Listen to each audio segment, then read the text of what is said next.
Et voilà, c'est parti. Les amis, vous êtes déjà nombreux, je vous salue. J'ai pas pu en saluer certains. Tout à l'heure, le discret, Passion Échec, GRSEC, David Mera. Qui a encore Martine Michael en premier, David Mera, GRSEC 9, Passion Échec. Allez, je vais en saluer quelques-uns quand même. Le discret, Fred Fournier, Bruno Bazzi, Martine Michael, encore une fois, t'as vu, je t'ai salué 3 fois, Audience. Qui y a encore? Il y a moi, mais je vais pas me saluer, ça fait schizo. Juju, salut, salut tout le monde. Je vous donne le temps d'arriver, de vous poser. Le mercredi maintenant, deuxième semaine de ce nouveau format. Le mercredi, c'est soit le live d'un autre, soit un invité. Aujourd'hui, on a de la chance, on a Jess qui est avec nous, Jess Jill, qui est youtubeur d'ailleurs, mais pas que youtubeur, il fait beaucoup de choses, mais je vais le laisser se présenter dans les minutes qui viennent. Par contre, je vous affiche sa chaîne. Ouais, ça devrait être bon là, voilà. Ce qui est intéressant, les amis, pour vous, c'est que Jess Jill, c'est de la géopolitique, c'est des analyses, c'est bien monté, c'est sérieux. Il y a des infos que moi je n'ai pas, que d'autres n'ont pas, etc. Donc pour les chercheurs de vérité que vous êtes, pour les gens cultivés que vous êtes, pour les actifs que vous êtes, vous savez que moi j'aime quand vous allez creuser l'information, ben ça fait partie des chaînes que moi je vous recommande. Voilà, vous avez des actualités. Et puis il y a du volume, hein, il y a beaucoup de vidéos, donc ça va parler de Russie. Donc ce soir, on va d'abord laisser Jess se présenter un petit peu, dire ce qu'il fait sur sa chaîne, etc. Et ensuite, on va parler géopolitique. Jess est franco-américain, donc il va aussi nous parler des USA. On va parler de Trump, on va parler de l'américain moyen, et puis ensuite on enchaînera sur les sujets géopolitiques classiques, à savoir encore une fois le Moyen-Orient, l'Ukraine, où il s'est passé des choses à Koursk. Hein. Les Russes ont bien, enfin les Russes ont entrepris leur contre-offensive. On en parlera tout à l'heure. On évoquera le Venezuela, on évoquera un petit peu tous les points chauds qu'on a l'habitude d'évoquer avec Jess. Pour arriver je vous donne le plan, vous aussi. Pour arriver sur la France, il se passe quand même des choses chez nous. Et pour finir, sur un ensemble de questions-réponses. Donc, si vous avez des questions, au moment où je vous le dirai, vous commencerez à les poser sur le chat. Mettez bien Q majuscule. Voilà, je vous ai tout dit. Deux petites choses encore. Il y a des vidéos Patreon qui arrivent. Et l'émission de la semaine dernière, le temps fort, il sera pour cette nuit. Et cette émission-là, le temps fort sera pour cette nuit aussi. Parce qu'avant, je le mets aux membres et je mets les vidéos sur Patreon très rapidement pour les membres. Voilà, je vous ai tout dit. Bonjour Jess, je voulais te remercier d'être avec nous aujourd'hui. Bon, on discute depuis tout à l'heure, mais... Ouais, absolument. Je crois qu'on aurait pu continuer à discuter toute la nuit, je crois, ça arrive là. Ah oui, parce non, mais... que j'ai trouvé autant ou plus bavard que moi, ce qui n'est gâte rien, parce que ça permet quand même de communiquer et puis surtout d'échanger. Moi, ça me ravit toujours de pouvoir participer sur des chaînes indépendantes en France, en francophonie. Je pratique beaucoup plus en anglais toute la journée à 99%, donc ça me permet de reparler un peu, bien que j'écris en français aussi, j'écris en français aussi. Et là, en l'occurrence, j'ai découvert votre chaîne par hasard. Enfin, c'est toi qui m'avais contacté. Je ne Ouais, sais pas, c'est tu ça, as dû, c'est ça. t'as dû trouver la mienne en langue française. Et pourquoi je la développe en langue française? Parce que, hormis le fait de développer beaucoup en anglais, en américain et en espagnol pour l'Amérique du Sud, et puis en portugais également, puisque je suis très attaché au Brésil, eh bien, je considère qu'en France, comme aux États-Unis d'ailleurs, on est victime d'une censure, d'une bien-pensance, et en fait, eh bien, les médias sont contrôlés, dirigés par les services secrets américains. Comme je dis toujours pour la petite blague, lorsque vous êtes à Berlin, à Londres, ou à Paris ou à Madrid, inutile d'acheter 10 magazines style comme vous avez en France, je ne sais pas si ça existe toujours, Le Point, l'Express, etc., Mm.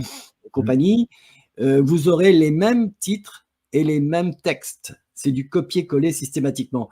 Donc, je considère que notre démarche, elle a une valeur, c'est celle d'informer des gens à qui je conseille toujours d'essayer d'avoir le plus d'esprit critique et de se renseigner sur un maximum de plateformes pour avoir un avis différent, bien entendu, j'espère. Et en l'occurrence, pour ma chaîne, je ne développe chaque jour que un ou deux éditos dans la mesure où j'ai déjà fait le point sur les chaînes américaines et les chaînes européennes. Si l'info n'y est pas, je la balance. S'il y a, j'en parle pas. Voilà, c'est pas la peine. Alors effectivement, par contre, c'est un métier que j'ai considéré, j'ai vécu sur des terrains hostiles bien souvent dans ma vie, depuis très jeune. Et je constate en fait qu'aujourd'hui, on vit sur un terrain beaucoup plus hostile parce qu'en fait, on est snipé, disons, par des organes gouvernementaux qui en fait sont là pour nous priver de parler, de communiquer, d'échanger. Tous mes ouvrages sont labellisés aux USA. C'est pas parce que j'y ai vécu une grosse partie de ma vie et que tous mes enfants sont nés là-bas, c'est parce que on ne peut pas vous boucler un bouquin, le mettre au pilon aux USA. C'est-à-dire, vous avez le premier amendement qui vous permet de vous exprimer. Alors que si vous exprimiez avec mes ouvrages en France ou en Espagne ou en Italie, ben ça irait au pilon. Voilà, cette chaîne. Euh, Oui, vas-y. Jess, je me permets de t'interrompre pour revenir sur plusieurs points. Ce qui est intéressant, ce qui est plaisant avec toi, c'est que d'habitude, on a un regard de la France dirigé vers l'extérieur et on analyse comme ça. Toi, tu es franco-américain, tu connais les USA, tu y as vécu, tes enfants y vivent, tu connais bien. Et donc, toi, on a le regard d'un franco-américain de l'extérieur qui voit l'actualité, j'ai envie de dire, d'un autre fauteuil. Voilà pourquoi ce soir, ça va être très plaisant. Et la deuxième chose, c'est que t'es pas un type qui a décidé de faire du YouTube. Tu es Ah quelqu'un non, déjà, et voilà. Et j'aurais aimé que enfin, si tu le souhaites, que tu te présentes un peu plus. Tu es quelqu'un de beaucoup plus complet que ça. bah, c'est-à-dire que j'ai toujours écrit toute ma vie. Et en fait, surtout ces 25 dernières années, j'ai décidé, alors j'ai créé une boîte qui est devenue une très très grosse boîte d'édition à l'international. J'ai organisé des campagnes publicitaires internationales aussi. Et en fait, je dis toujours à mes enfants, je leur dis, vous savez, vous avez vécu dans le coton, dans la soie, parce que papa savait vendre de la soupe. Alors, c'était pas pour discréditer mes actions. En fait, on faisait quoi aux États-Unis? Quand vous êtes aux États-Unis, que vous avez un certain talent que vous devez développer de toute façon, parce que on est toujours en compétition. Et c'est ça qui est très important aux États-Unis. On est en compétition, donc on est obligé de se surpasser systématiquement. Et en fait, depuis un peu plus de 25 ans maintenant, j'ai décidé de changer de vie après un très grave accident. Et j'ai viré beaucoup de gens de mon entourage. J'ai vraiment changé complètement de vie, de milieu social, etc. Et je me suis mis à écrire pour moi-même, d'abord avant tout, pour témoigner. Et déjà à l'époque, de fin des années 90, effectivement, j'avais lié des liens sur différents endroits ayant été envoyés d'abord au Liban très jeune, Moyen-Orient, Israël, Jordanie, Syrie, Afghanistan, Irak. Eh bien, en fait, ces gens-là ont compris que j'écrivais et que je ne révélais pas mes sources. Donc, c'est ainsi que j'ai développé un réseau avec des gens qui étaient en actif et qui m'ont permis d'écrire des ouvrages qui ont fait florès, mais qui étaient en fait des ouvrages qui racontent un petit peu la vie vécue par les peuples dans différentes zones du monde. Alors que ce soit aux États-Unis, j'en ai fait aussi sur le Guatemala et le Nicaragua, Salvador.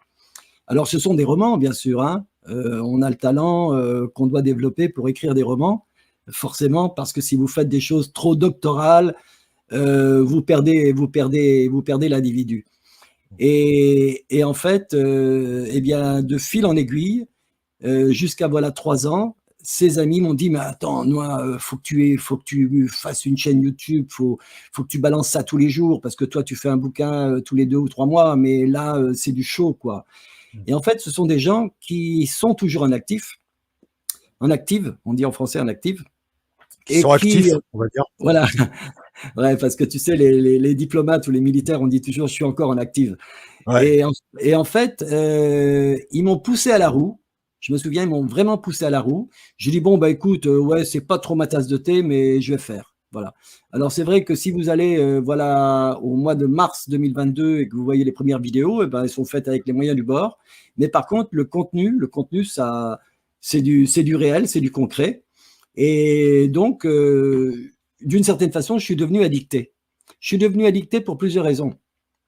Parce que premièrement, on se projette, même si on n'est pas sur le lieu, on se projette parce qu'on a déjà connu des terrains hostiles, on sait très bien ce que vivent les peuples sur place qui sont bombardés, ce que vivent les gens qui sont obligés d'aller au front, les infirmiers, les médecins qui taillent, qui coupent, etc. Et en fait, j'étais submergé d'infos et le mot s'est dit en fait dans un certain réseau et ils m'ont un peu délégué, c'est le moment de le dire. Et dans le fond, j'ai laissé quelques activités de côté, en particulier les ouvrages, parce que dernièrement, j'ai commencé une saga en 2005 qui est devenue une saga de 9 tomes. C'est pas rien, souvent quand je fais des lectures dans les universités en Amérique du Sud, aux États-Unis, ils me disent ah ouais, vous avez écrit ça quand pendant l'été? Non, ça a pris des années en fait, 9 tomes. Et en fait, je me suis pris au jeu. Et récemment, tous ces derniers mois, je fais 2 éditos par jour. Alors effectivement, on est un peu comme un artisan qui ferait de la marqueterie. Évidemment, on apprend à aller beaucoup plus vite, on s'interroge moins, mais surtout, on doit apporter une analyse qui est neutrale. Et tout à fait au début, je sais que j'avais pour mission de rendre ça sur le terrain médiatique. Je constatais qu'il y avait de plus en plus de propagande. Bon, la propagande, on le sait, dans toute guerre, vous avez une propagande. Mais là, elle était vraiment intensive. Et puis, à ce moment-là, on a commencé à me menacer, me harceler, etc. Donc, j'ai changé de pays. Voilà, tout simplement. J'ai dit, je vais me mettre un peu plus à l'abri. Et j'ai continué à faire ça comme quelqu'un qui est addicté, qui a besoin de gérer une information qui doit être divulguée, tout simplement. Je n'ai pas été chercher le nombre de vues, d'abonnés, etc. Loin de là, ce n'est pas une chose que j'ai regardée. Je considérais que ça consistait justement à satisfaire un petit peu les gens qui sont sur le terrain et qui ne sont pas toujours d'accord avec leur gouvernement. Alors quand je parle de ça, je ne parle pas de… Oui, il y a quelques sources qui sont françaises, bien sûr, mais il y a des Allemands, il y a des Israéliens, il y a des Syriens, il y a des Irakiens, il y a des Américains, et des Suédois et des Britanniques. Vous voyez, on nous fait croire qu'en fait, le monde est ainsi fait, il est gris ou noir. Non, mais dans ces zones-là, vous avez des gens qui travaillent, qui œuvrent à plus d'un titre, alors que ce soit dans des services de renseignement, dans l'armée actuellement, ou des diplomates, mais qui en fait ne sont pas totalement d'accord avec ce qui se passe, et même avec ce qu'on leur dit de faire, ou la façon dont on leur demande d'agir. Et en fait, quelque part, on sent bien qu'il y a un ressentiment, et que de plus, eh bien, ils ont déjà choisi leur gagnant. Et certains prient très fortement pour que le monde change, se transforme, parce qu'il y a une prise de conscience collective, en fait, dans un certain milieu, et je pourrais parler même dans les milieux militaires. Au niveau des états-majors, il y a vraiment un consensus qui consisterait presque à reculer si les ordres devaient aller dans le sens que l'on veut bien nous faire croire actuellement. Voilà. Alors, excuse-moi, qu'on comprenne bien. Des gens seraient prêts à désobéir si ça va dans un sens qu'ils ne souhaitent pas. Absolument. D'accord. J'aimerais aussi revenir sur, et je te laisse poursuivre après. Oui. J'aimerais juste faire récapituler un petit peu ça. En gros, tu es quelqu'un qui est au confluent de l'information qui est devenue peut-être la chose la plus importante au XXIe siècle, de par tes romans et tes voyages. Beaucoup de gens te disent des trucs. Tu es sur le terrain, tu as une vue intéressante, tu as une vue analytique, et en même temps, en tant qu'écrivain, et puis je pense que tu es comme ça naturellement, tu as aussi une vision synthétique, tu es un médium. Donc finalement, que tu sois sur YouTube, qui est l'un des médiums, enfin l'un des porte-médiums les plus rapides, les plus intéressants, les plus accessibles en même temps, qui touche tout le monde. Finalement, ton chemin, c'est le prolongement. Il y a une certaine logique dans ce que tu fais. Oui, il y a une certaine logique. Et puis en fait, la première idée qui m'est venue en disant, bon, on va développer une chaîne YouTube, au début, effectivement, j'ai parlé de mes bouquins. Mais j'ai vite été dépassé par ça, parce que l'intérêt, en fait, il était porté beaucoup plus sur les infos qui arrivaient, et surtout sur l'analyse. Et alors, j'ai une particularité, c'est que dans de nombreux ouvrages, en fait, je mets toujours les personnages dans une situation de joueur d'échecs, en fait. Et j'adore les personnages qui sont assez uniformes, invisibles, et qui sont confrontés à des situations difficiles, et qui soudainement, heurtés, confrontés par des services, par des gouvernements, etc., se révèlent, car ils savent absolument que la partie d'échecs, c'est pas une partie qui va se terminer simplement en disant voilà, tu as perdu, ça se terminera par leur mort. Donc, ça crée toujours un climat de résurgence phénoménale chez l'individu. C'est ce que j'ai souvent vécu et ce que je perçois dans l'intérêt des lecteurs, très souvent. Et en l'occurrence, je me suis trouvé dans des situations ces 2 dernières années où je me disais, ah non, je ne peux pas passer ça, tu te rends compte. Alors, je ne passe pas, comme je te disais, de choses glauques sur le terrain, parce que les gens ont toujours l'habitude de voir cela à la télévision avec des explosions, mais ils ne se rendent pas compte que ce n'est pas du cinéma et ce n'est pas un Call of Duty, quoi. Non, Voilà. non, non. Hein. Non, non, non, non, non, bien au contraire, une explosion, c'est dégueulasse. Hein. Quand on voit les mecs éviscérés, c'est dégueulasse. Ah oui, ouais, absolument. Moi, je me rappelle avoir été frappé par ça au Liban quand j'étais très jeune, j'avais 21, 22 ans. Oui, on en rêve et on n'en mange pas pendant plusieurs jours. Voilà. Et oui, parce que les gens pensent aux éclats, par exemple, d'une grenade, mais ce qui tue le plus autour, c'est le souffle. Hein. C'est le souffle. Voilà, absolument, absolument, absolument, c'est le souffle.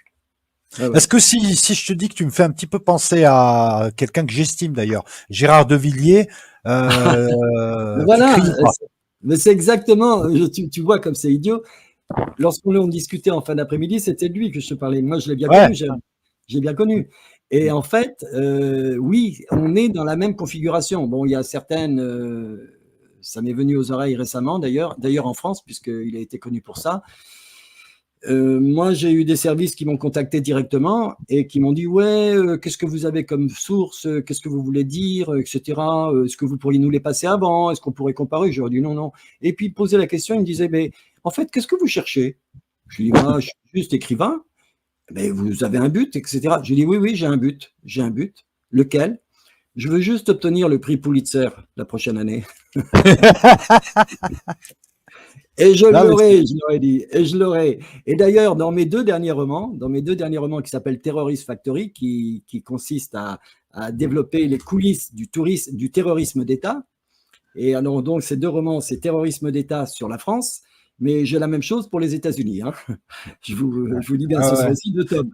Mais en même temps, je l'avais écrit en 2015, c'était un bouquin de 380 pages. Et puis, en 2014, il était sorti en novembre 2015, en langue française et en anglais, bien avant. Et en fait, j'ai décidé, à la lueur des événements, du terrorisme, de le réécrire. Et pendant le Covid, ça a fait 12 000, pas 12 000, 1250 pages. Donc, j'en ai fait 2 tomes. Et en finale, au lieu de faire un truc très masculin, j'ai intégré un personnage principal qui est une jeune femme que l'on retrouve dans mon tome 1, ce n'est pas par hasard, qui a évolué, qui est devenue une journaliste d'investigation et qui, en fait, va obtenir le prix Pulitzer en fin de bouquin.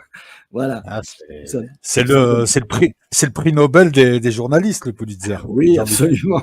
Mais bon, fallait bien leur dire quelque chose parce que Ouais, ouais. à un moment donné, j'avais fait une lettre ouverte à Vladimir Poutine, pas Vladimir Poutine, à Zelensky. Alors ça a été, elle n'est pas sortie. Elle n'est pas sortie. Comme il y avait de fortes pressions, lorsque j'ai écrit cette lettre, je l'ai fait passer à différents très très bons amis et 2 diplomates qui m'ont dit c'est peut-être pas le moment, tu devrais attendre, il y a Macron qui va là-bas, il prend le train pour y aller. Je me rappelle, c'était juste avant qu'il prenne le train pour y aller avec je ne sais qui, ils étaient 2 ou 3. Et puis, Scholz. voilà, ouais, je sais pas, ils étaient 2 ou 3, ils sont passés par la Roumanie, je pense. Et puis en finale, puisque c'est ça, j'ai dit oh, on va pas s'emmerder. Moi, je suis assez taquin de nature et j'aime bien l'humour. On a monté une vidéo qui a été censurée au bout de 8 minutes parce qu'elle devenait virale par YouTube. C'était Zelensky qui résignait, qui démissionnait en fait, avec la main de Kadyrov sur l'épaule. Je ne sais pas si vous avez vu. Elle est sur Elle est sur comment ça s'appelle? C'est une autre chaîne qui ne censure pas. On m'a dit Odyssée? hop, ouais, sur Odyssée, voilà, sur Odyssée. Elle a été censurée au bout de 8 minutes et on devait être à 12 500 vues au bout de 8 minutes. Ça s'est bloqué. J'ai dit, tiens, c'est bizarre, qu'est-ce qu'il y a qui ne marche pas? Et le lendemain, vous avez plusieurs chaînes de télé qui la reprenaient, hein, y compris TF1 d'ailleurs. Y compris TF1 en disant non, non, vous faites pas de soucis, Zelensky n'a pas démissionné, c'était un fake. Voilà. Fake news, ouais. C'est Ouais. vrai que pour eux, les fake news, ça vient que d'un côté. Eux, ils en font Ah oui, pas. oui, absolument, absolument. Et on le voit en ce moment, hein.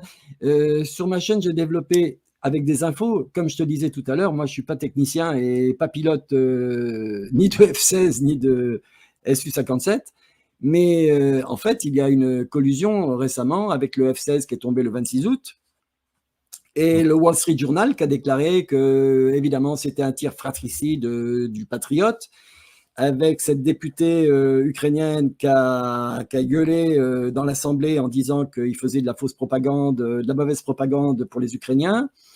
Zelensky l'a destitué. Ensuite, on a appris que c'était un Su-57. Enfin, vous avez peut-être suivi ça. Tu as peut-être suivi ça, Oui, non oui, oui, oui, mais Nico. si on poursuit, et là c'est bien parce qu'on vient de rentrer dans la géopolitique et c'est intéressant. Mais si je poursuis le truc, non seulement ça, mais il y a eu ces derniers jours un remaniement avec 6 personnalités de l'État Exact. ukrainien qui ont démissionné brutalement ou qu'on a forcé à démissionner. Enfin, il s'est passé quelque chose que j'ai pas encore interprété, que je vais interpréter sur Patreon. Il y a eu quelqu'un, enfin, je sais pas s'il y a eu des morts, mais en tout cas, il y a des gens qui ont été forcés de démissionner. Et j'ai du mal à interpréter ce geste de Zelensky, mais on a l'impression, je vais le dire comme ça, et tu me dis ce que tu en Vas-y, penses, vas-y. que le coup de course là, qui est en train d'échouer lamentablement, là, surtout aujourd'hui, il y Oui. a beaucoup en Ukraine de gens qui lui reprochent d'avoir utilisé tout ce matos pour le mettre dans un coup unique qu'ils ont foiré, et que là maintenant, c'est très chaud là dans le Donbass. Je mettrai la carte là, vous allez voir. Hein, Oui. voilà. Et je sais pas ce que tu en penses, mais il s'est passé un truc. Il a balancé Kuleba, qui était un de ses fidèles. Il a balancé des fidèles. On a mis en Oui. cause le commandant de l'armée de l'air, alors que bon, je veux dire voilà, il y a un affolement quand même chez les Ukrainiens, Il non? y a un affolement, et il y a un affolement. Et puis en plus, il y a Syrski qui avait été. Alors ça, c'était en fond de couloir, en bruit de couloir. Le commandant en chef des armées actuellement, Syrski, le général Syrski, qui a été menacé vertement. Alors, il a été menacé vertement par des gens de Azov, qui sont à l'état-major, par des gens de l'OTAN, et forcément, ce con de Zelensky, un petit peu en public. C'était supposé en off. Pourquoi? Parce que Syrski est d'origine russe, en fait. Mais en fait, il subit les ordres que lui donne l'OTAN, comme tu disais, et Zelensky par voie de conséquence. Enfin, il signe, c'est tout. Voilà, alors tu me montres une carte, là, oui.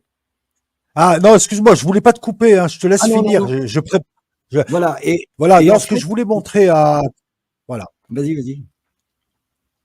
Non, Oui, mais je voilà, connais, oui. ce que je voulais montrer à tout le monde. Vous avez la poche de course. Alors, qu'est-ce qu'on a dit depuis le début? Bon, depuis le début, on a pas mal analysé. Attends, pardon. Hop. Depuis le début, on a pas mal analysé les gars. On avait dit bon, c'était pas un piège, c'était une attaque. On a compris que c'était l'OTAN qui tentait un coup, que ça a foiré, que c'est quand même miraculeux d'avoir bloqué. Les Russes ont joué un petit peu la montre parce que le terrain le permet là. Les Russes ont ramené des unités. Ça a été contenu, non pas quand ils le disaient, mais ça a été contenu le 20 septembre parce que j'ai suivi toutes les cartes. Bon, on a expliqué que l'attaque c'était pas 8000 hommes, mais qu'il y avait facile 50 000 hommes sur 3 échelons, que c'était pas n'importe quoi, que c'était pas une faiblesse russe, etc. Et j'avais dit, les Russes vont contenir, ça va prendre du temps un peu, et puis ensuite ils vont commencer à attaquer. Bon, vous voyez la bande jaune là, vous voyez les mains sages, c'est les Russes. Et ça, c'est juste leur première offensive. Ils ont ramené du bon. Je vous ferai une vidéo sur Patreon. On va faire l'analyse de ce qui se passe. Vraiment, vous voyez là. Alors, je vais mettre le curseur un petit peu. Vous voyez la poche rouge, c'est du terrain pris et contrôlé. La bande jaune, c'est mouvement russe, combat. Ils re-rentrent, donc il y a plus de bleu. Vous avez vu comme ça a été émincé? Je dirais pas d'un tiers, on va dire allez d'un sixième, mais là c'est pareil. Donc, on s'était posé quelques questions. On s'était dit, parce qu'on avait été prudent, de combien, qu'est-ce qu'ils ont les Ukrainiens dans les poches pour faire un coup comme ça? Est-ce que c'était un front de diversion pour attaquer la Crimée? Est-ce que c'était un front qui voulait faire progresser, qu'ils allaient faire plusieurs poussées, donc ils avaient du matos? Et je vous avais dit, moi je peux pas m'exprimer tant que je sais pas ce qu'ils ont dans les poches. Aujourd'hui, on a quand même des réponses. Ils ont plus rien dans les poches et ils ont perdu quand même des milliers d'hommes parce que ça a coûté très cher sur ce genre de terrain de merde. Finalement, ils ont raté la centrale de course.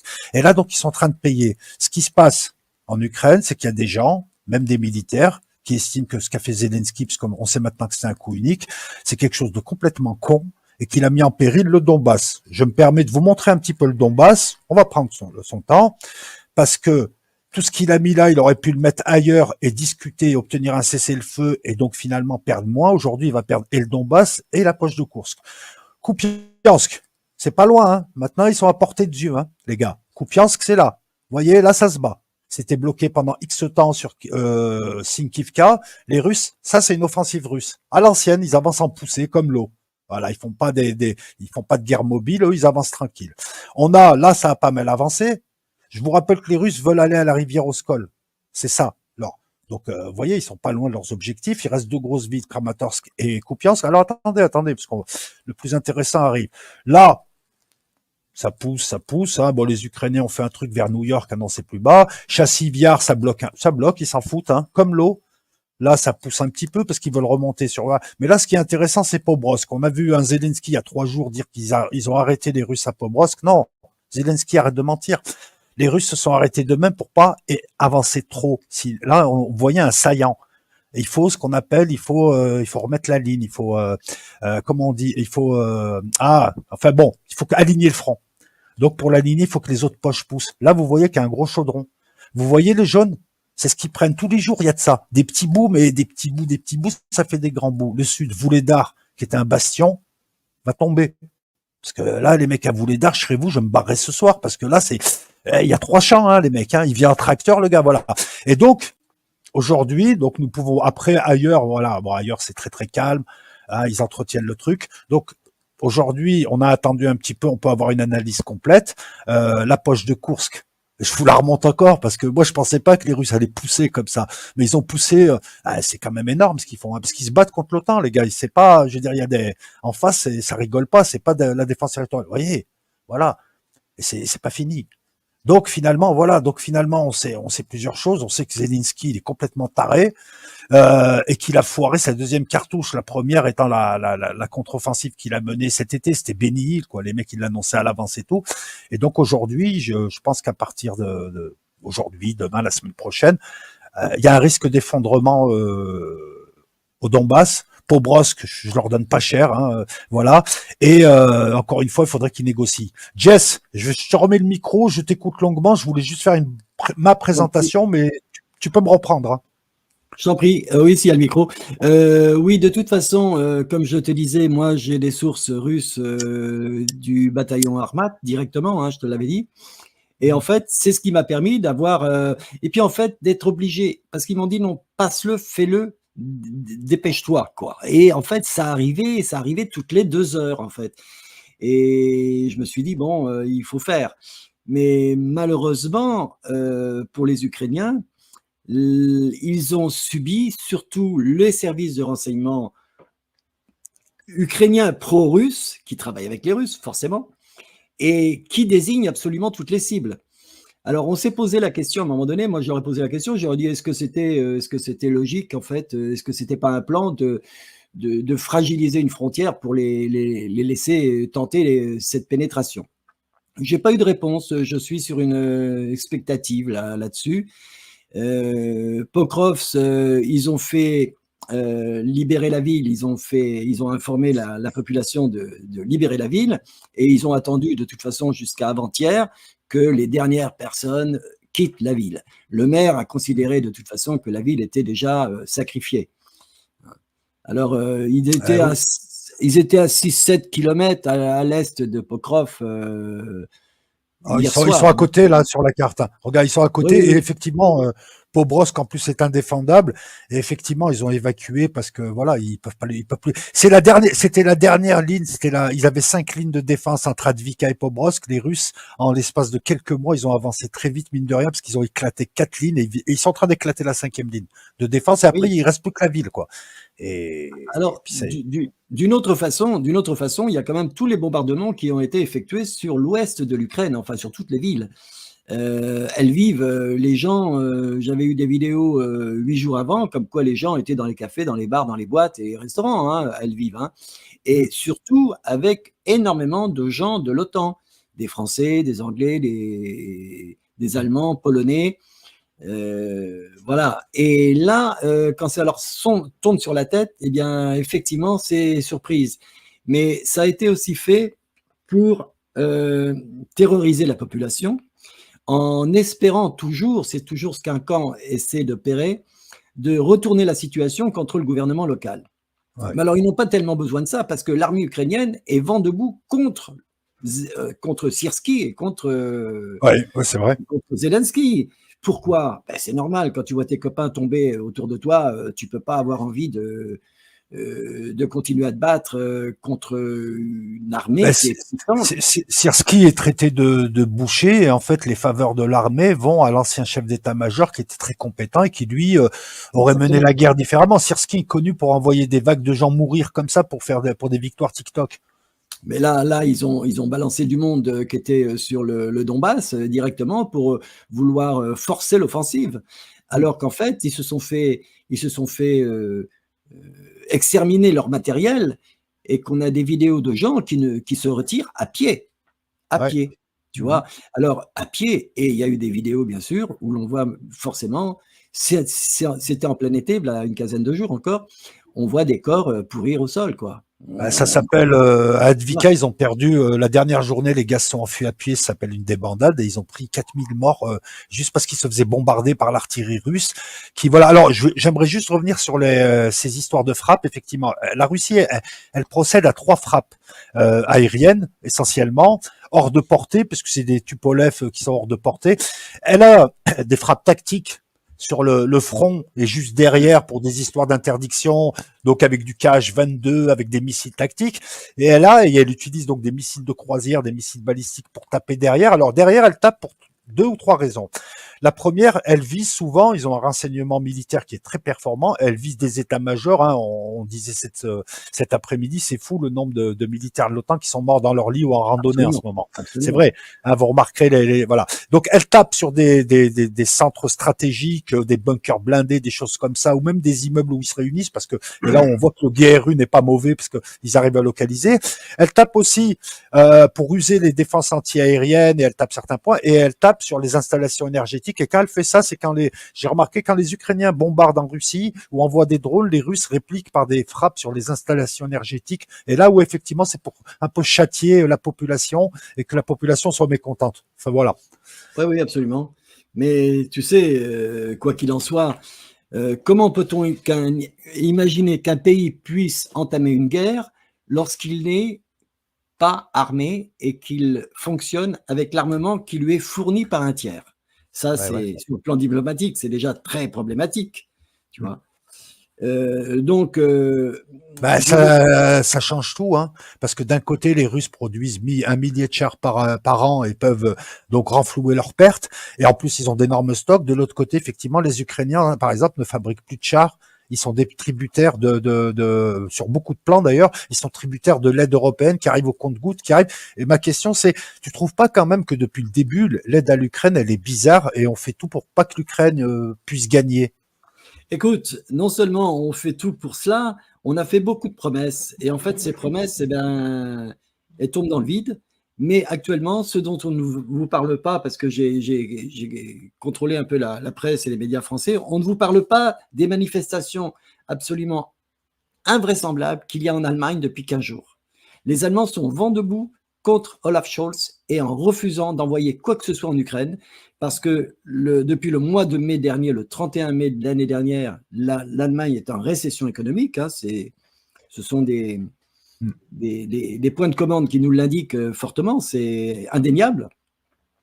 Et puis, on est dans une inflation que tous les pays d'Europe connaissent, y compris la Lituanie qui est montée à 30%. Et ben, l'armement, on ne veut pas en envoyer parce qu'en fait, on essaie de ménager la chèvre et le chou. Et actuellement, il a encore été faire son petit tour en Allemagne et récemment et aux États-Unis, Zelensky, pour demander ces fameux missiles longue portée. On leur a promis et on leur dit oui, mais on leur dit non en même temps. Les Allemands ne veulent pas le faire, ne veulent pas s'interposer. Et en Ouais. ce moment, l'Allemagne et la Pologne ont été fortement menacées directement par des astuces très. J'ai développé un édito là-dessus avec vidéo. Ça fait une petite semaine. L'Allemagne et la Pologne, en leur disant attention. C'est-à-dire que la base où il y a tous les AWACS en Allemagne, elle a été fortement menacée, ça devient une cible. Au même titre que les usines de missiles français, avec les adresses exactes et précises, j'avais sorti ça aussi dans un édito, aucune presse française ou média n'en a parlé, eh bien, était sur les cibles russes. On a dit, bon, ben, écoutez, voilà nos cibles, on va vous expliquer. Voilà. Donc, quelque part, on est dans un dialogue de sourds parce que tu as, je pense, une frange de la Douma qui est vent debout contre Poutine en lui précisant qu'il faudrait qu'il soit beaucoup plus virulent. Le Kremlin freine quand même des deux pieds en organisant une guerre de trition qui amenuise peu à peu chaque jour l'adversaire, sans plus, sans vouloir passer au gros feu d'artifice, excusez-moi. C'est important ce que tu dis là, parce qu'effectivement, on est nombreux à dire que la Russie là, elle joue light. On est étonné, bon, et on est aussi quelques-uns à dire que Poutine, qui est présenté comme soi-disant un dictateur, ceci, cela, un extrémiste, en fait, c'est quelqu'un de modéré, puisque derrière lui, à la Douma et ailleurs, il y a beaucoup de groupes nationalistes, religieux et autres qui aimeraient Bien sûr. qu'il soit beaucoup plus. En fait, Poutine, encore une fois, c'est un modérateur, sinon on serait déjà en guerre. C'est un modérateur et en fait, il y a une petite chose que je voudrais arranger en fait. Souvent dans les médias, on parle oui, Poutine fait ceci, Poutine fait cela, etc. On oublie, on oublie la quantité de strates administratives, de conseillers, de spécialistes, de techniciens, de hackers, d'analystes, etc., qui constituent le Kremlin. C'est une immense, grosse machine absolument faramineuse. Et on a tendance à toujours croire que Vladimir Poutine est celui qui va dire, voilà, il faut faire ça, il faut faire ça, il faut appuyer sur tel bouton, il faut envoyer ceci, cela. Il y a une confiance totale, d'abord, dans les gens qui sont aux commandes au niveau du FSB, ensuite au niveau des états-majors de l'armée. Et en fait, ceux-ci sont liés les uns aux autres. Le FSB et l'armée sont liés systématiquement. C'est une machine qui est quasiment indestructible à plusieurs têtes. C'est ce qu'on appelle les siloviki, que ce soit des organismes ou des gens, c'est-à-dire les fidèles autour de Poutine. Voilà, absolument. Et comme de toute façon, il y a toujours eu quelques purges qui ont été réalisées, faites, etc., il y a quand même un climat particulier qui réside quand même, que ce soit à la Douma, que ce soit dans les états-majors ou que ce soit au FSB. De toute façon, on sait très bien qu'il faut être loyal, sinon on est dégagé, de toute façon. Donc, de plus, on doit aussi considérer, j'ai eu des notes là-dessus, sur les émoluments des gens qui sont en charge et des émoluments que recevront leurs familles en cas de départ ou de décès sur un terrain hostile. Donc, il y a une espèce de synergie qui s'opère, qui fait que l'on ne peut pas on ne peut pas considérer que c'est un seul homme qui génère ça. C'est une belle organisation, en fait. Et c'est ce que l'OTAN ne peut pas comprendre, en fait. Et c'est souvent ce que les gouvernants, on va prendre le gouvernement français, quand on sait qu'il n'y a pas aucune cohésion entre les services, entre les ministères, entre le ministère de la Défense, le ministère de l'Intérieur et l'Élysée, ça n'existe pas en Russie. Hein. Je peux vous assurer que ça n'existe pas. Et alors, le pire de la chose, c'est que dans les grandes entreprises aussi russes, c'est la même chose. Ça fonctionne de la même façon. Vous savez, il y a un modèle anglo-saxon, il y a un modèle russe. Je pense que pour connaître la vie des entreprises dans le monde anglo-saxon et connaître celui la méthodologie, disons, le business model russe, j'irai encore davantage aujourd'hui vers le business model russe. Vous voyez, dans le cadre du développement d'une entreprise et de la structuration et du développement.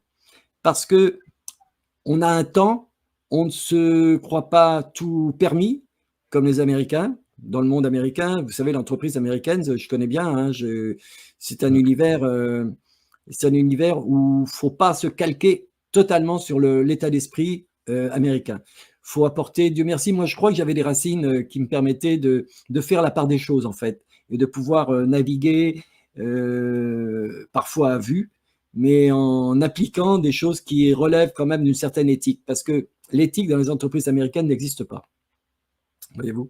Et je pense que par contre, la notion de collaboration dans les entreprises russes, et j'en connais et j'en ai rencontré à maintes reprises, c'est complètement différent. Il y a un esprit de bateau, de bannière, de nationalisme aussi, il faut reconnaître.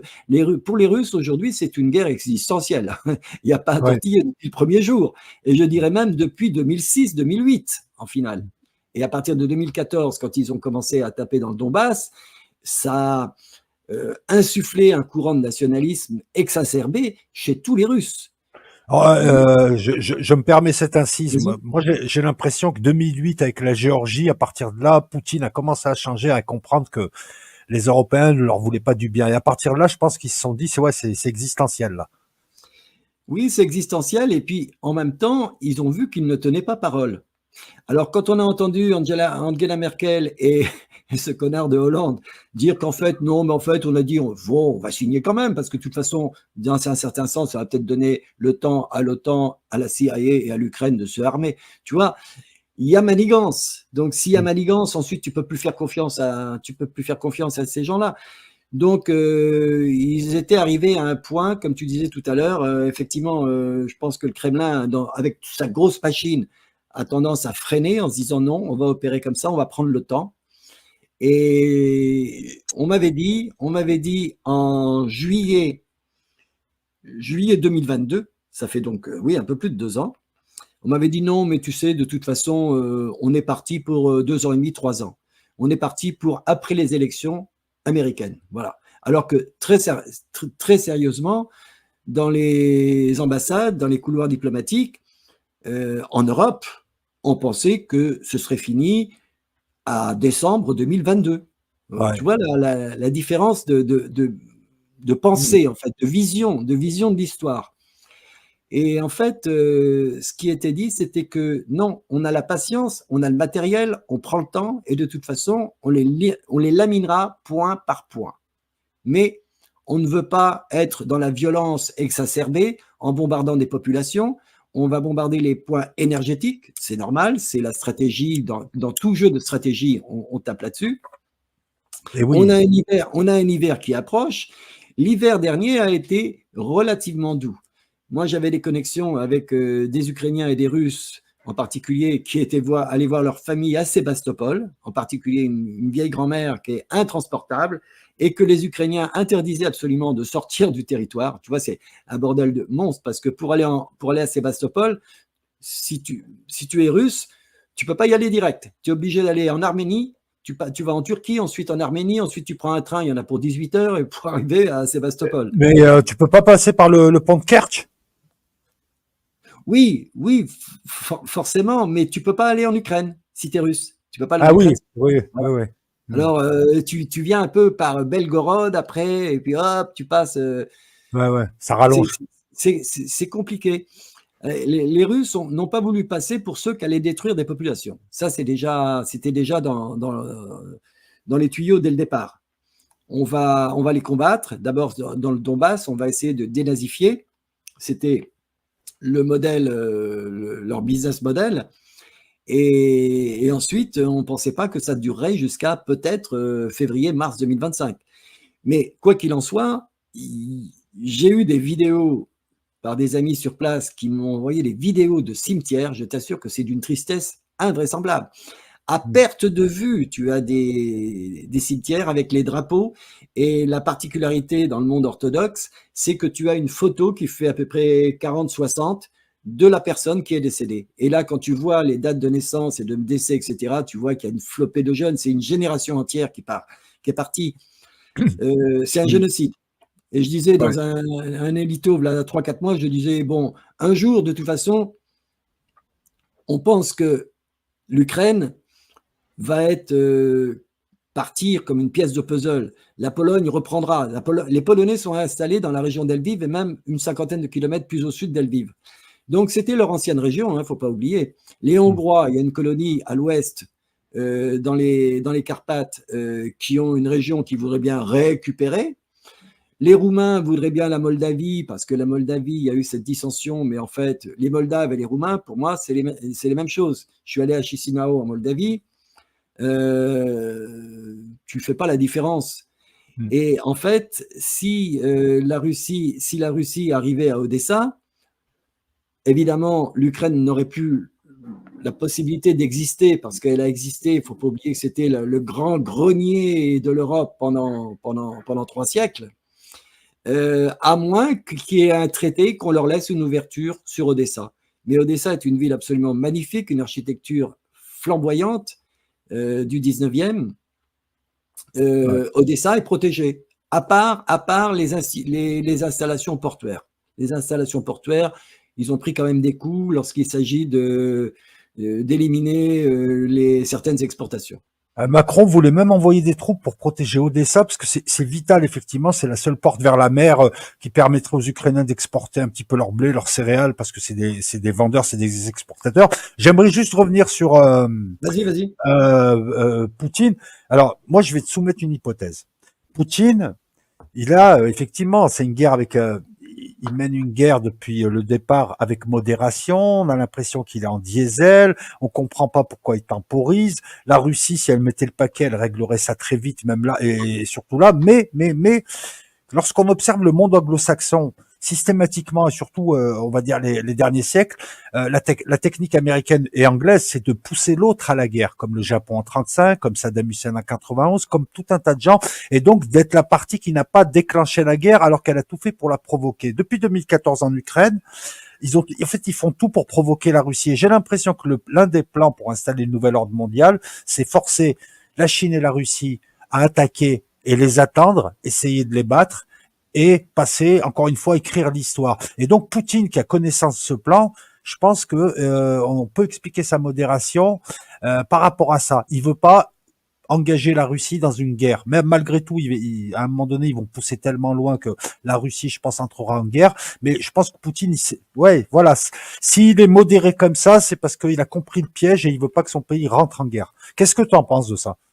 Je ne pense pas que la Russie veuille entrer en guerre, finalement. Leur desiderata, c'est depuis 2006, ne pas mettre de missiles à l'Est, etc. On connaît la chanson, on connaît l'histoire. J'ai au début commencé à faire des documents qui étaient extrêmement pédagogiques, pour la bonne raison que, en général, pour la petite histoire, j'ai 2 filles d'une vingtaine d'années qui vivent au Brésil depuis quelque temps. Et en fait, je vais souvent au Brésil, et quand je vais au Brésil, je vais forcément en Argentine, je vais au Chili, et je fais une tournée pour mes éditions. Et en fait, j'ai constaté que l'histoire du monde est souvent mal connue. À travers mes ouvrages, même s'il y a un noyau romancé, ça se base sur des choses qui existent de notre temps ou qui ont existé dans le passé. Et j'ai constaté qu'en fait, les jeunes manquaient d'une certaine pédagogie.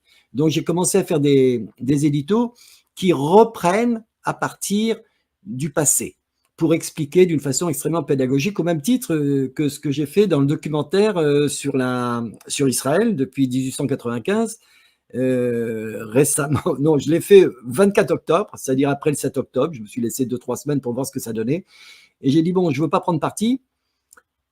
Pourquoi? Parce que j'ai des attaches familiales, autant du côté palestinien que du côté israélien. Ça s'est trouvé comme ça, tu as un beau-frère, une belle-sœur, etc. C'est comme ça. Bon. Et j'ai connu ça quand j'étais au Liban, très jeune. Et dans le fond, je pense qu'il faut leur expliquer. Mais lorsque j'ai fait mon truc sur Israël, par exemple, très documenté, j'ai fait un documentaire, en fait, très explicite et très neutral, en expliquant l'arnaque des Britanniques et des Français lorsqu'ils ont fait les séparations frontalières entre l'Irak, la Syrie, le protectorat de la Syrie pour la France, avec le Liban, et celui des Britanniques avec ce qu'on appelle la Palestine et la Jordanie. Et en fait, c'est la fameuse ligne, la Sykes-Picot, je crois. Voilà, la Sykes-Picot. YouTube m'a envoyé un premier message. Je ne sais pas s'ils correspondent avec tout le monde comme ça. Je dis, mais oubliez-moi quelque part. Ils m'ont envoyé un premier message en disant attention, on va censurer votre vidéo. Alors, je m'étais permis de faire, vous pouvez la trouver dans mes chaînes vidéo, j'ai Free Speech, j'ai fait une vidéo exprès pour YouTube en disant attention, moi j'ai le droit à l'expression et vous ne m'enlèverez pas le droit à l'expression. Voilà. Eh bien, ils m'ont dit on va vous censurer quand même parce qu'on ne peut pas passer votre vidéo dans tous les pays, sur Israël, hein. Et c'est un documentaire que l'on peut présenter à des gens de 15 ans, 20 ans, 25 ans, quoi. Expliquer l'histoire. Ah oui, mais on ne peut pas parler de ça. Et surtout, en finale, je leur ai répondu, je leur ai demandé, j'ai dit, je vais intervenir, je vais prendre un avocat, je vais prendre 2 avocats.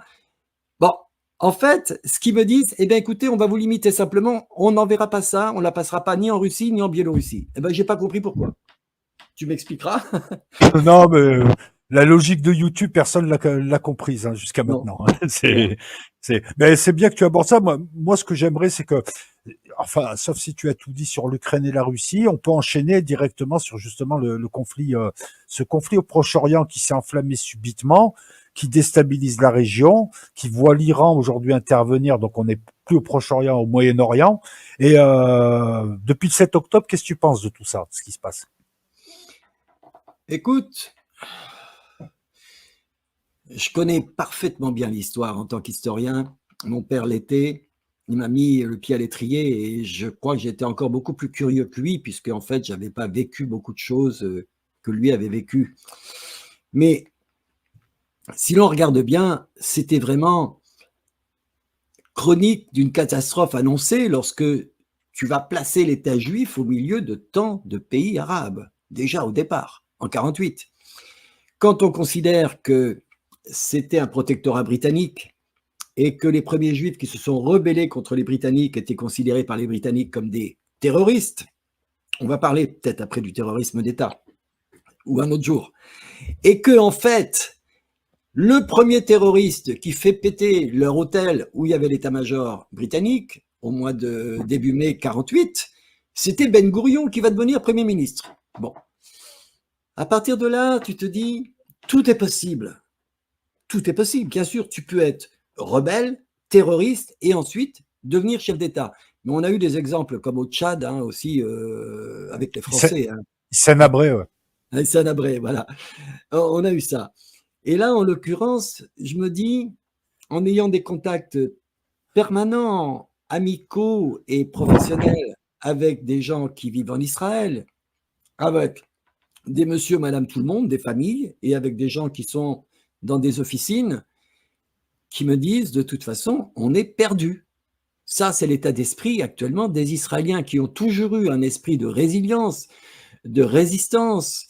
On se rappelle de tout le Yom Kippour, on se rappelle des 6 jours, etc. Aujourd'hui, ils sont lassés parce qu'ils voient quand même une force de frappe qui est assez invraisemblable. D'abord, ils ont été touchés au moral. Ils ont été forcément touchés au moral parce qu'ils sont victimes de leurs propres conneries au départ. Je considère que quand on est un pays entouré de pays arabes qui vous en veulent depuis longtemps, avec l'Iran qui vous dit depuis 45 ans, depuis on va vous bousiller, on va vous détruire, je pense que la première chose à faire, c'est de fermer ses frontières, de les contrôler et par ailleurs de s'armer, de se protéger. Bon, ça, ils ont su faire. Ils ont su faire grâce aux Américains et en particulier grâce aux Français qui leur ont passé la bombe atomique. Mais la connerie, c'est que quand on est un pays en guerre, on émet des réserves, des réservistes, parce que quand c'est Noël ou c'est Yom Kippour, eh ben on ne part pas dans sa famille, parce que c'est ce qui s'est passé. L'ennemi attend que vous soyez en train de festoyer pour vous attaquer, parce que quelque part, cette attaque, elle aurait pu être prévisible. Qu'est-ce que font les services de renseignement? On ne va pas me dire qu'il n'y a pas d'agents infiltrés, non pas du Mossad, mais des agents qui travaillent pour le Mossad à Gaza. Ça a toujours été, toujours, surtout depuis qu'ils avaient relâché la bande de Gaza. Donc là, quand vous avez le Hamas dans un coin, dans des tunnels, bon, vous avez le Hezbollah qui a une force de frappe qui est 150 fois plus forte que le Hamas, et quand vous avez le Yémen en sud, là, parce que c'est l'édito dont je te parlais que je suis en train de finaliser, qui va sortir demain matin ou dans la nuit, les Yéménites, les Houthis, qui te tirent des drones américains à 30 millions de dollars, et que vous avez l'Iran qui est au-dessus, qui finance tout ce beau monde et qui, à la limite, vous enverrait… Bah, vous savez, moi, je serais israélien aujourd'hui, je dirais à ma famille, on va en Argentine. Hein. Et je ne dis pas ça par hasard, parce que depuis le 6 octobre, c'est vraiment, il y a vraiment ce mot qui circule. Je le sais par des gens très proches hein, que j'ai appelés. Qu'est-ce qui se passe? Comment ça se passe? Comment ça se passe la vie, etc. Non, ils décident de partir. Comment veux-tu rester dans un pays autant Et, menacé? Autant menacé. Jess, je reviens un peu sur le. Tu vas voir pourquoi. En fait, le problème, c'est que et dans le monde arabe et en Israël, il y a une faction importante de gens qui veulent pas la paix, qui veulent détruire l'autre. Pour différentes raisons, je vais pas juger. Je poursuis juste. Et donc ces gens en 93, des deux côtés. Moi, je me souviens, hein, j'étais adulte. Il y a eu des multiplications d'attentats suicides à Jérusalem, des trucs comme ça faits par le djihad islamique. Et de l'autre côté, on avait le Likoud notamment, et ce qui n'était pas encore l'extrême droite puissante qu'en Israël, qui aussi, voilà, ils voulaient pas. D'ailleurs, le premier ministre qui a signé les accords de paix, qui est un ancien général, parce qu'en Israël, ceux qui veulent la paix, c'est souvent d'anciens militaires qui ont compris que la solution militaire c'était une impasse. Exact. Rabin. Voilà, Rabin, il y a eu des massacres aussi faits par des intégrés juifs. Donc des deux côtés, ces gens-là ont détruit. Et on a vu, je poursuis juste un petit peu, on a vu arriver le Hamas favorisé par les Israéliens qui font toujours des calculs à la con, qui se retournent contre eux en se croyant intelligents. Et on a vu aussi un Likoud qui a pratiqué une fuite en avant depuis depuis Oslo, parce qu'ils voulaient pas de cette paix. On avait un Netanyahou dire clairement qu'eux, ils gagnaient du temps, que jamais il y aura la paix. Et ces gens-là, donc, ils ont pas mal provoqué, ils ont pas mal tué, ils ont pas mal bombardé, notamment les Syriens depuis 2011 et les Libanais depuis toujours, etc. Ils ont tout fait dans une politique volontaire de clivage, de créer des fossés. Donc eux, ils n'hésitaient pas à tuer des modérés palestiniens. On a Marwan Barghouti qui est un modéré palestinien qui aurait pu lui faire quelque chose, ils l'ont enfermé, etc. Et donc ces gens aujourd'hui qui représentent une bonne partie de la population israélienne, sachant que l'autre partie veut la paix et veut juste vivre en intelligence, ces gens ils sont arrivés, je me permets juste quelques minutes, ces gens ils sont arrivés à un point complètement stupide, ils voulaient, en 20 ans ils ont rapproché l'Iran de leurs frontières, en 20 ans ils ont créé un ressentiment énorme, en 20 ans les autres pays se sont adaptés technologiquement, en 20 ans ils ont créé, mais pourquoi ils font ça? Là aujourd'hui Netanyahou il est otage, enfin je sais même pas s'il est otage de son extrême droite eschatologique. Ce qu'il veut, lui, c'est accomplir des prophéties. C'est-à-dire qu'il veut que toutes les nations de la région l'attaquent pour que apparaisse le Machia. Non, mais c'est ça c'est ça qu'il veut le faire. Et que les pays occidentaux arrivent et se battent justement contre ça. Enfin voilà, ils savent. Je vais la faire brève. Ils savent ce qu'ils font. Ils savent ce qu'ils font parce qu'on est dans une logique eschatologique hein, de tous les côtés d'ailleurs, même en Iran. Alors, suite à ce que tu viens de dire, je voudrais vous révéler une petite chose qui m'a souvent turlupiné, parce que j'ai reposé la question à plusieurs reprises en rencontrant ces gens à Boston et à New York. La première fois, c'était en 94, la deuxième fois en 2001, et la dernière fois, c'était à Londres en 2018. J'ai une excellente mémoire, hein, rassurez-vous. Et en fait, l'extrême droite israélienne est financée par des lobbyistes juifs qui sont à Washington et qui sont payés par les complexes militaro-industriels. Tu vois le jeu de domino. Ouais, exactement. Tu vois, tu te dis, la première fois, je dis, mais comment est-ce possible là? Attendez, explique. Ouais, bah nous, tu veux, on est bien installés là, qu'est-ce que tu veux, c'est notre job. Hein. Ouais, ils prennent. Ensuite, ils sont dans un compromat. Et voilà. Et donc, ils fomentent. Et c'est ce que j'appelle, encore une fois, du terrorisme d'État organisé. Et oui. Il y a toujours, c'est l'arbre qui cache la forêt. Tu sais, quand on parle d'un mouvement d'extrême droite en Israël, moi, je pourrais faire un petit sondage, en fait, dans le cas des contacts. Il y a une grande partie de la population israélienne, mais franchement, comme si on disait une grande partie de la population française, qui dirait, mais de guerre là, c'est terminé, il faut faire la paix, il faut trouver Ouais. un moyen, faut ceci, cela. Ils en ont marre, tu peux pas savoir à quel Ouais, point non, ils mais ont. je suis d'accord avec toi. Moi, j'ai beaucoup de témoignages en privé de tous les côtés, surtout même côté juif français, qui eux aussi, pareil, ils ont un peu honte de Netanyahou parce que pour eux, c'est voilà, ils représentent pas leurs idées et ils en ont marre de ce conflit qui finalement fait que des morts. Voilà. Mais Les revenons un juifs, petit peu. oui, vas-y. Euh, on parle là, bien évidemment, bon, le lobby israélien qui est puissant en Occident, et c'est pas antisémite de dire ça, mais il n'y a pas que Non, lui. Il y a le lobby, il y a un lobby qui est très très puissant, c'est le lobby de l'armement, lui qui concentre beaucoup de gens de bien toute sûr. origine. Ce lobby de l'armement aux USA qui dévore les budgets et qui crée des projets foireux. On a vu les armes magiques qui devaient prendre le pas en Ukraine et on s'aperçoit que l'Abrams n'est pas adapté, etc. C'est-à-dire qu'il y a une gabegie. Ces gens ont quand même dépouillé les Américains et les Européens de milliers de milliards pour créer des armes à la con et eux sont très puissants. On a vu avec le Vidoc, le Covid, aussi un lobby qui est ultra puissant puisqu'il tient l'OMS et il